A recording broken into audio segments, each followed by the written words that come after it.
আরও একবার আপনাদের জানাবো, ভবানীপুরে বাদ পড়তে পারে ৪৪,৭৮৫ জন ভোটারের নাম। নন্দীগ্রামেও প্রায় ১০,৮৯৯ জন ভোটারের নাম বাদ যেতে পারে। এসআইয়ের এখনও পর্যন্ত বাদের তালিকায় রয়েছে ৫.৫ লক্ষ বলে সূত্রে খবর। মৃত ভোটার হিসেবে বাদ পড়তে পারে ২৫ লক্ষের নাম। স্থানান্তরিত হিসেবে বাদের তালিকায় রয়েছে প্রায় ২০ লক্ষ নাম। খোঁজ পাওয়া যাচ্ছে না এমন ভোটারের সংখ্যা প্রায় ১২.৫ লক্ষ। ডুপ্লিকেট ভোটার হিসেবে ১৩.৫ লক্ষ চিহ্নিত হয়েছে বলে সূত্রে খবর। এর পাশাপাশি সর্বশেষ যে তথ্য পাওয়া যাচ্ছে, ১,৬৭,৪৫,৯১১ জন ভোটারের তথ্য যাচাই করবে নির্বাচন কমিশন। এই ভোটারদের তথ্য যাচাই করা হবে, খবর পাওয়া যাচ্ছে কমিশন সূত্রে। বিএলওরা বাড়ি বাড়ি গিয়ে তথ্য যাচাই করবেন। তারপরেও যদি সন্দেহ থাকে সেক্ষেত্রে শুনানির জন্য ডেকে পাঠানো হবে বলে কমিশন সূত্রে জানা যাচ্ছে। আর মাত্র ৩ দিন পর খসড়া ভোটার তালিকা প্রকাশ হবে, তার আগে সর্বশেষ এই তথ্য সামনে আসছে। আরও একবার বলবো, ভবানীপুরে বাদ পড়তে পারে ৪৪,৭৮৫ জন ভোটারের নাম। নন্দীগ্রামে প্রায় ১০,৮৯৯ জন ভোটারের নাম বাদ পড়ার সম্ভাবনা রয়েছে। বাদের তালিকায় ৫.৫ লক্ষ নাম থাকতে পারে বলে সূত্রে খবর। মৃত ভোটার হিসেবে বাদ পড়তে পারে ২৫ লক্ষ নাম। স্থানান্তরিত ভোটার হিসেবে বাদের তালিকায় থাকতে পারে প্রায় ২০ লক্ষ নাম। খোঁজ পাওয়া যাচ্ছে না এমন ভোটারের সংখ্যা প্রায় ১২.৫ লক্ষ। ডুপ্লিকেট ভোটার হিসেবে ১৩.৫ লক্ষ নাম চিহ্নিত হয়েছে বলে সূত্রে খবর।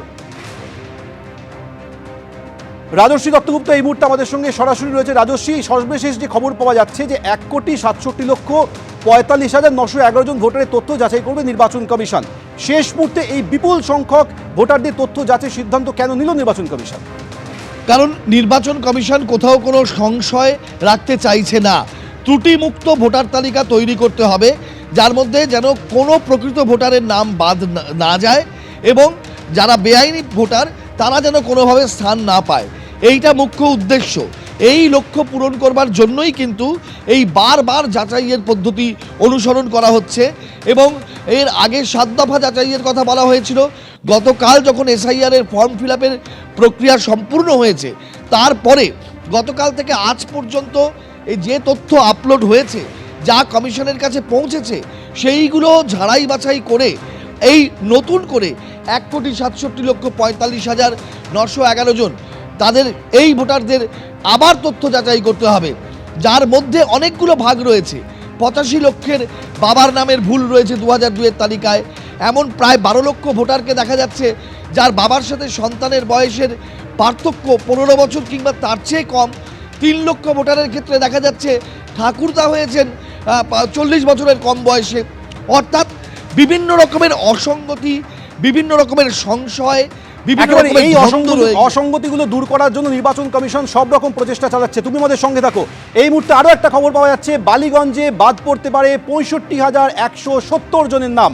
বালিগঞ্জে ৬৫,১৭০ জনের নাম বাদ পড়তে পারে। এর পাশাপাশি ভবানীপুরে বাদ পড়তে পারে ৪৪,৭৮৫ জনের নাম। নন্দীগ্রামে প্রায় ১০,৮৯৯ জন ভোটারের নাম বাদ পড়তে পারে। কলকাতা বন্দর বিধানসভা কেন্দ্রে ৬৩,৭৩০ জনের নাম বাদ পড়তে পারে। অর্থাৎ সময় যত এগিয়ে আসছে, ১৬ তারিখ খসড়া ভোটার তালিকা প্রকাশ হবে, তার আগে এই সর্বশেষ তথ্যগুলি পাওয়া যাচ্ছে। সেটা কলকাতা বন্দর বিধানসভা কেন্দ্র হোক কিংবা নন্দীগ্রাম বা ভবানীপুর বা বালিগঞ্জ, বিভিন্ন জায়গা থেকে যে বিপুল পরিমাণ ভোটারের নাম বাদ পড়তে পারে, কমিশন সূত্রে এই খবর পাওয়া যাচ্ছে। অর্থাৎ রাজর্ষি, একের পর এক যে জায়গা থেকে তথ্যগুলো আসছে, অর্থাৎ যাবতীয় এই ভোটার তালিকাকে সম্পূর্ণরূপে স্বচ্ছ করার জন্য নির্বাচন কমিশন প্রত্যেকটা পদক্ষেপ গ্রহণ করছে। অবশ্যই সৌমেন, তাই। এবং যেটা তুমি বলছো যে ৫৮ লক্ষ ভোটারের নাম চিহ্নিত করা হয়েছে এখনো পর্যন্ত, যাদের নাম বাদ যেতে পারে। এই যে ৫৮ লক্ষ, সেটা বিধানসভা ভিত্তিক একটা হিসেব করা হচ্ছে যে কোথায় কত ভোটারের নাম বাদ যেতে পারে এবং সেই সংখ্যার নিরিখেই কিন্তু ভবানীপুরে দেখা যাচ্ছে ৪৪,৭৮৫ জন, অর্থাৎ প্রায় ৪৫,০০০। নন্দীগ্রামে ১০,৮৯৯ জন, অর্থাৎ প্রায় ১১,০০০ ভোটারের নাম বাদ যেতে পারে। এইভাবে বিধানসভা ভিত্তিক একটা নিরীক্ষণ করা হচ্ছে। কিন্তু মূলত যে ৪টে বিষয় সামনে ছিল, মৃত ভোটার, নিখোঁজ ভোটার, ডুপ্লিকেট ভোটার এবং স্থানান্তরিত ভোটার, এই ৪টে হেডে কিন্তু নামটা বাদ যাওয়ার জন্য চিহ্নিত হয়েছে। এই ৫৮ লক্ষের মধ্যে কমিশনের হিসাব অনুযায়ী সবথেকে বেশি মৃত যেটা ২৫ লক্ষ, স্থানান্তরিত শিফটেড ২০ লক্ষ, অর্থাৎ ২৫ এবং ২০ মৃত আর স্থানান্তরিত মিলিয়েই ৪৫ লক্ষ ভোটারের নাম চিহ্নিত হয়েছে বাদ যাওয়ার জন্য। এরপরে খোঁজ পাওয়া যায়নি, নিখোঁজ ভোটার ১২ লক্ষ। আর ডুপ্লিকেট ভোটার 13 লক্ষ, অর্থাৎ প্রায় 25 লক্ষ। এই যে 45-25 এই সংখ্যাটা এই চারটে হেডে ভাগ করা হয়েছে: মৃত, নিখোঁজ, ডুপ্লিকেট এবং স্থানান্তরিত। এই চারটে ভাগকেই কিন্তু মূল লক্ষ্য করা হয়েছিল যে এদের নাম বাদ যাবে এবং তার জন্যই চিহ্নিত করা হয়েছে। কোথাও যদি কোনো সংশয় থাকে তাহলে সেগুলো আবার যাচাই করা হবে, তারপরেও সংশয় থাকলে শুনানি করে সেগুলোকে চিহ্নিত করা হবে। একেবারে রাজশ্রী, তুমি আমাদের সঙ্গে থাকো। এই মুহূর্তে যে ডেটা আসছে, রাসবিহারীতে 42,519 জনের নাম বাদ পড়তে পারে, চৌরঙ্গিতে বাদ পড়তে পারে 74,553 জনের নাম। বিধানসভা ভিত্তিক ক্ষেত্রে বিভিন্ন তথ্য সামনে আসছে।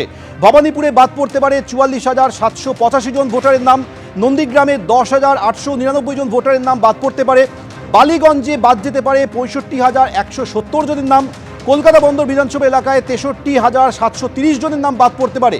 এর পাশাপাশি রাসবিহারী কেন্দ্রে 42,519 জনের নাম বাদ পড়ার সম্ভাবনা রয়েছে। অন্যদিকে চৌরঙ্গি কেন্দ্রে বাদ পড়তে পারে 74,553 জনের নাম। অর্থাৎ রাজশ্রী, সময়ের সঙ্গে সঙ্গে এই সংখ্যাগুলো বাড়ছে, তার মানে হাতে 3 দিন রয়েছে। খসড়া ভোটার তালিকা 16 তারিখে প্রকাশ হবে। এই সংখ্যাটা কি আরও বাড়তে পারে বিভিন্ন কেন্দ্রে? এই সংখ্যা আরও বাড়তে পারে, কারণ যাচাইয়ের প্রক্রিয়াটা অব্যাহত রাখা হয়েছে। এই যাচাই যত চলবে ততই কিন্তু আরও চিহ্নিতকরণ করা হবে, যে আরও নিখুঁতভাবে নির্দিষ্ট করা হবে যেগুলো সম্পর্কে এখনো পর্যন্ত সংশয় আছে, সেগুলো এই তালিকাভুক্ত হবে। এই তালিকায় এখনো পর্যন্ত যেগুলো চিহ্নিত হয়ে গিয়েছে সেইগুলোকেই। রাসবিহারীতে 42,519 জনের নাম বাদ পড়তে পারে, চৌরঙ্গিতে বাদ পড়তে পারে 74,553 জনের নাম। বিধানসভা ভিত্তিক ক্ষেত্রে বিভিন্ন তথ্য সামনে আসছে। ভবানীপুরে বাদ পড়তে পারে 44,785 জন ভোটারের নাম, নন্দীগ্রামে 10,899 জন ভোটারের নাম বাদ পড়তে পারে, বালিগঞ্জে বাদ যেতে পারে 65,170 জনের নাম, কলকাতা বন্দর বিধানসভা এলাকায় 63,730 জনের নাম বাদ পড়তে পারে। এর পাশাপাশি রাসবিহারী কেন্দ্রে 42,519 জনের নাম বাদ পড়ার সম্ভাবনা রয়েছে। অন্যদিকে চৌরঙ্গি কেন্দ্রে বাদ পড়তে পারে 74,553 জনের নাম। অর্থাৎ রাজশ্রী, সময়ের সঙ্গে সঙ্গে এই সংখ্যাগুলো বাড়ছে, তার মানে হাতে 3 দিন রয়েছে। খসড়া ভোটার তালিকা 16 তারিখে প্রকাশ হবে। এই সংখ্যাটা কি আরও বাড়তে পারে বিভিন্ন কেন্দ্রে? এই সংখ্যা আরও বাড়তে পারে, কারণ যাচাইয়ের প্রক্রিয়াটা অব্যাহত রাখা হয়েছে। এই যাচাই যত চলবে ততই কিন্তু আরও চিহ্নিতকরণ করা হবে, যে আরও নিখুঁতভাবে নির্দিষ্ট করা হবে যেগুলো সম্পর্কে এখনো পর্যন্ত সংশয় আছে, সেগুলো এই তালিকাভুক্ত হবে। এই তালিকায় এখনো পর্যন্ত যেগুলো চিহ্নিত হয়ে গিয়েছে সেইগুলোকেই রাখা হয়েছে। কিন্তু এর পরবর্তী পর্যায়ে, পরবর্তী ধাপে যে চিহ্নিতকরণের প্রক্রিয়া, যাচাইয়ের প্রক্রিয়া চলবে, তার মধ্যে থেকে যেগুলো চিহ্নিত হবে সেগুলো কিন্তু এই তালিকাতে আসবে। এবং এর পরবর্তী পর্যায়ে শুনানি রয়েছে, সেই শুনানিতেও কিন্তু আরও এই সংখ্যাটা অদল বদল হতে পারে, এমন সম্ভাবনার কথাই কমিশন বলছে। রাজশ্রী, আমাদের সঙ্গে থাকো। আরও যে তথ্য পাওয়া যাচ্ছে, 1,67,45,911 জন ভোটারের তথ্য যাচাই করবে নির্বাচন কমিশন। বিভিন্ন বিধানসভা ভিত্তিক ক্ষেত্রে কতজন ভোটারের নাম বাদ পড়তে পারে সেই তথ্য সামনে আসছে। জোড়াসাঁকোতে বাদ পড়তে পারে 72,900 জন ভোটারের নাম, চৌরঙ্গিতে বাদ পড়তে পারে 74,553 জনের নাম, রাসবিহারীতে 42,519 জনের নাম বাদ পড়ার সম্ভাবনা রয়েছে। এর পাশাপাশি আপনাদের জানাবো, চৌরঙ্গিতে 74,553 জনের নাম বাদ পড়ার সম্ভাবনা রয়েছে। অন্যদিকে ভবানীপুরে বাদ যেতে পারে 44,785 জন ভোটারের নাম। জোড়াসাঁকোর তথ্য আসছে 72,900 জন ভোটারের নাম বাদ পড়ার সম্ভাবনা রয়েছে। অর্থাৎ সময় যত এগোচ্ছে এই ধরনের সংখ্যাগুলো বাড়ছে। এই ভোটার তালিকা স্বচ্ছ এবং নিখুঁত করার জন্য নির্বাচন কমিশন শেষ মুহূর্তে দ্রুতগতিতে যাবতীয় কাজকর্ম করে চলেছে। আমি রাজশ্রী, তোমার কাছে এইটা জানতে চাইবো, কিছুক্ষণ আগে তুমি প্রায় 1.5 কোটি ভোটারের কথা বলছিলে যাদের বাড়ি বাড়ি গিয়ে বিএলওরা তথ্য যাচাই করবেন। হাতের সময় খুব কম রয়েছে। খসড়া তালিকা প্রকাশের ক্ষেত্রে এই যে তথ্য যাচাইয়ের বিষয়টা, এটা কি 3 দিন পর খসড়া তালিকা প্রকাশের ক্ষেত্রে সেই তার কোনো প্রভাব পড়তে চলেছে? দেখো, এটা তখনই বোঝা যাবে যখন এই তথ্য যাচাইয়ের প্রক্রিয়াটা, যেটা আজকে কমিশন নির্দেশ দিয়েছে, বিএলওরা বাড়ি বাড়ি যাবেন, বাড়ি বাড়ি গিয়েই 1,67,00,000 ভোটারের তথ্য যাচাই করতে হবে। সেই প্রক্রিয়াটা কত দ্রুত এবং কিভাবে এত ব্যাপক সংখ্যার ক্ষেত্রে প্রযোজ্য হবে, সেই মেকানিজমটা বা সেই পদ্ধতি প্রক্রিয়াটা কি হবে সেটার উপরে ডিপেন্ড করছে। এবং এটা আগামীকাল থেকে যদি এই প্রক্রিয়া পুরোদমে শুরু করেন বিএলওরা, তাহলে সেক্ষেত্রে কতটা অগ্রগতি হচ্ছে সেটা তখন বোঝা যাবে। তবে লক্ষ্যমাত্রা এটাই রাখা হয়েছে। এর পরবর্তী সময় যে আমি তোমাকে কিছু বিরত করছি, আমাদের সঙ্গে এই মুহূর্তে রয়েছেন বিজেপি বিধায়ক শঙ্কর ঘোষ। শঙ্করবাবু, ভবানীপুর, বালিগঞ্জ, নন্দীগ্রাম, রাসবিহারী, চৌরঙ্গি এই সমস্ত বিধানসভা ভিত্তিক ক্ষেত্রে তথ্য আসছে হাজার হাজার ভোটারের নাম বাদ যাচ্ছে, কিভাবে দেখছেন?